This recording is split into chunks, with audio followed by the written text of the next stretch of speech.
ভিতরে আসা সম্ভব হয় না, ওই জিম্মা বা রোড পর্যন্ত আসা সম্ভব হয়। বন্যার সময় আমাদের এখান দিয়ে যাওয়ার সুযোগ হয়েছে। আল্লাহ দরবারে লাখো কোটি শুকরিয়া। এই যে আমরা আপনাদের কানে বা আমরা আমাদের কানে আসছে, এটা ব্যক্তি পরিচয় চাইতে গুরুত্বপূর্ণ হচ্ছে ইন্নামাল মুমিনুনা ইখওয়াত।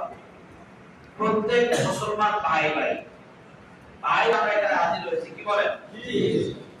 আজকে বিশ্বের কোটি কোটি মুসলমান, বিশ্বের লাখো বুনিয়াদ, বিশেষ করে বাংলার মধ্যে 90% মুসলমান, আমাদের মধ্যে ভাই ভাইয়ের সম্পর্ক কি আছে?